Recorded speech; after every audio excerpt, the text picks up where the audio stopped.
नमस्कार, स्वागत है आपका हमारे चैनल आशीर्वाद रेसिपी में।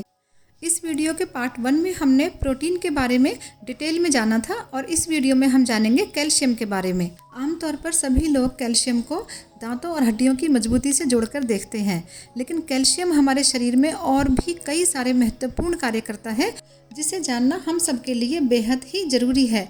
साथ ही जानेंगे ये भी कि कई बार अपने भोजन में पर्याप्त मात्रा में कैल्शियम लेने के बाद भी हमारे शरीर में कैल्शियम की कमी बनी रहती है।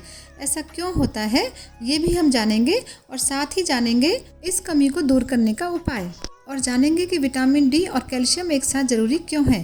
तो आइए बढ़ते हैं अपनी वीडियो में और जानते हैं कि हड्डियों और दांतों की मजबूती से अलग कैल्शियम हमारे शरीर में और क्या क्या कार्य करता है।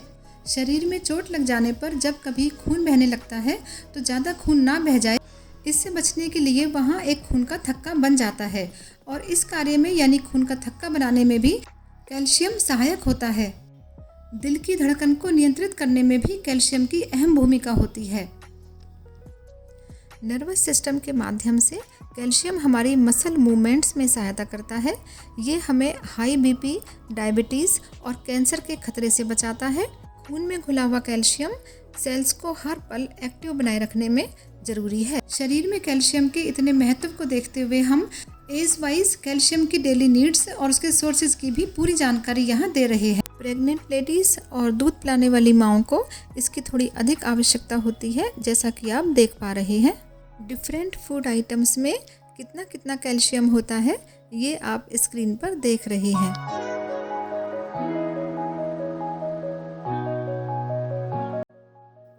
इसके अलावा टमाटर, गाजर, हरी पत्तेदार सब्जियां, मटर, मूली आदि सब्जियों में भी कैल्शियम की पर्याप्त मात्रा होती है। अब हम जानते हैं कि यदि हम अपने भोजन में कैल्शियम की पर्याप्त मात्रा ना लें तो हम उसकी कमी से हमें क्या क्या रोग हो सकते हैं। बच्चों में लंबाई में कमी हो सकती है, टांगों में दर्द हो सकता है और बड़े लोगों में हड्डियां भुरभुरी या फ्रेजाइल हो जाती हैं। हड्डियों की डेंसिटी कम हो जाती है, यानी वो हल्की हो जाती हैं और हड्डियों के चटकने की समस्या बढ़ जाती है, जिसे ऑस्टियोपोरोसिस भी कहते हैं। इसके अलावा दांत कमज़ोर हो जाते हैं, मसल्स में पेन होने लग सकता है, हाथ पैरों का सुन्न हो जाना या उनमें झुनझुनी सी महसूस होना जैसी समस्याएं भी हो जाती हैं। कैल्शियम की कमी होने से डिप्रेशन, याददाश्त में कमी या भ्रम की सी स्थिति पैदा होना भी हो सकता है। त्वचा में रूखापन, दिल की धड़कन का असामान्य होना, हाई बीपी की शिकायत, शरीर लगातार थका थका सा रहना, बेचैनी होना, घबराहट होना, मसल क्रैम्प्स या मसल्स में ऐंठन आते रहना, ये भी कैल्शियम की कमी से होने वाली समस्याएं हैं। अब यहाँ एक बहुत ही खास बात हम आपसे कहना चाहते हैं कि कई बार पर्याप्त मात्रा में कैल्शियम लेने पर भी उसकी कमी से जुड़ी हुई समस्याएं हमें देखने को मिलती हैं। उसका कारण होता है कि शरीर में कैल्शियम के एब्जॉर्प्शन के लिए विटामिन डी, मैग्नीशियम और फास्फोरस की आवश्यकता होती है। अगर शरीर में विटामिन डी की पर्याप्त मात्रा ना हो तो कैल्शियम पूरी तरह से एब्जॉर्ब नहीं होता और पर्याप्त मात्रा में लेने के बाद भी उसकी कमी बनी रह सकती है। लेकिन विटामिन डी से जुड़ी भी कुछ ज़रूरी बातें हैं जो आप आगे इस वीडियो में जानेंगे। कैल्शियम के फायदों को जानने के बाद या कई बार जानकारी के अभाव में हम आवश्यकता से अधिक कैल्शियम भी लेने लगते हैं, तो कैल्शियम की अधिक मात्रा से भी हमारे शरीर में बहुत से रोग हो जाते हैं। उनके बारे में जानते हैं हम, आइए एक एक करके। नंबर 1 है, लंबे समय तक आवश्यकता से अधिक कैल्शियम लेने पर एक्स्ट्रा कैल्शियम हमारी किडनीज में जमा हो जाता है और वहाँ वो पथरी या स्टोन का रूप ले लेता है। दिल का दौरा पड़ने की आशंका बढ़ जाती है और हड्डियाँ आवश्यकता से अधिक सख्त हो जाती हैं। जैसा हमने प्रोटीन के बारे में भी कहा, यहाँ भी हम वही बात कहना चाहेंगे कि सभी के अपने अपने शरीर की बनावट के आधार पर थोड़ा बहुत ये मात्रा ऊपर नीचे चल जाती है। जब बहुत ज़्यादा ही कमी हो जाए या ज़्यादा ही आवश्यकता से अधिक शरीर में चला जाए कोई तत्व, तभी उसकी समस्याएं शुरू होती हैं। आइए आप जानते हैं विटामिन डी के बारे में। विटामिन डी हमारे शरीर में जो 2 मुख्य कार्य करता है वो है, नंबर 1, शरीर में कैल्शियम के एब्जॉर्प्शन के लिए ये अनिवार्य है। नंबर 2, शरीर की इम्यूनिटी को बढ़ाता है और इसके अलावा इसके और भी कई कार्य हैं। विटामिन डी हमें दूध या दूध से बने प्रोडक्ट्स, फिश ऑयल आदि कई पदार्थों से मिलता है, लेकिन सबसे ज़्यादा विटामिन डी में हमें मिलता है फ्री में सूर्य की धूप से।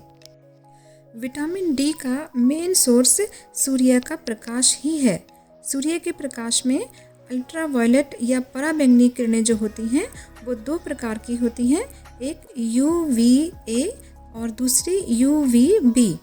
UAV किरणें त्वचा में ज़्यादा अंदर तक प्रवेश करने में सक्षम होती हैं और समय से पहले झुर्रियाँ आने का कारण बनती हैं। दूसरी प्रकार की UVB किरणों के संपर्क में जब हमारा शरीर आता है तो वो विटामिन डी का निर्माण करता है। यहाँ जो विशेष जानने योग्य बात है वो ये कि घर, दफ्तर या गाड़ी के शीशों में से जब सूर्य का प्रकाश हम तक पहुँचता है तो UVB किरणों को शीशे रोक लेते हैं और वह हम तक नहीं पहुँच पाती। इस कारण से हमारा शरीर धूप में होने के बाद भी विटामिन डी का निर्माण नहीं कर पाता या बहुत ही नाम मात्र को विटामिन डी बन पाएगा।